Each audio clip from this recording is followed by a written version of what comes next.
Jehoshaphat ದೇವರು ನಂಬಿದವನು, ದೇವರನ್ನು ಹುಡುಕ್ತಕ್ಕಂಥವನು, ದೇವರ ಮಾರ್ಗದಲ್ಲಿ ನಡೀತಕ್ಕಂಥವನು. ಇದ್ದಕ್ಕಿದ್ದಾಗೆ 3 ಶತ್ರುಗಳು ಸುತ್ಕೊಂಡ್ಬಿಡ್ತಾರೆ. 3 ಶತ್ರುಗಳು, ಸಾಲ, ರೋಗ, ದುಃಖ, ವೇದನೆ, ಏನೇನೋ ಇರ್ಬೋದು. 3 ಶತ್ರುಗಳು ಬಂದ್ಬಿಡ್ತಾರೆ. ಇವನಿಗೆ ಭಯ. ಓಡ್ದ ಎಲ್ಲಿಗೆ? ಆಲಯಕ್ಕೆ ಬಂದು ಅವನು ಬಂದು ಬಿದ್ದ. ಹೆಂಡತಿ ಮಕ್ಕಳು ಕರೆದ, ಎಲ್ಲರನ್ನೂ ಕರೆದ.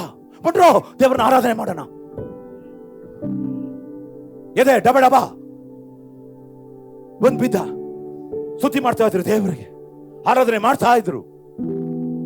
ದೇವರಾತ್ಮ ಹೇಳಿದ್ರು. ಈ ಫ್ಯಾಟಿಗೆ ಹೇಳಿದ್ರು ಏನಂತ? ಯುದ್ಧ ನಂದು. ನಿಮಗೆ ವಿರುದ್ಧವಾಗಿ ಯಾರಿದ್ದಾರೆ? Hallelujah, amen.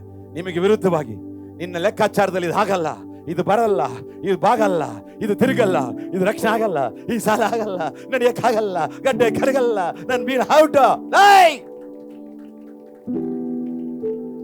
ಇವತ್ತು ನಿಮಗೆ ದೇವ್ರು ಹೇಳ್ತಿದ್ದಾರೆ, ಆಗತ್ತೆ.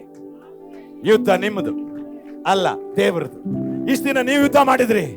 ನೀವೇನೋ ಮಾತಾಡ್ ನೋಡ್ದೆ, ನೀನ್ ಫೈಟ್ ಮಾಡಿ ನೋಡ್ದೆ, ಮುಟ್ ನೋಡ್ದೆ, ಗುದ್ದು ನೋಡ್ದೆ, ಫೋನ್ ಮಾಡ್ದೆ, ಹಾಗ್ ಮಾಡ್ದೆ, ಹೀಗ್ ಮಾಡ್ದೆ, ಡೋರ್ ಓಪನ್ ಆಗಿಲ್ಲ. ಈಗ ಸ್ತುತಿ ಮಾಡೋ, ಡೋರ್ ಓಪನ್ ಆಗತ್ತೆ.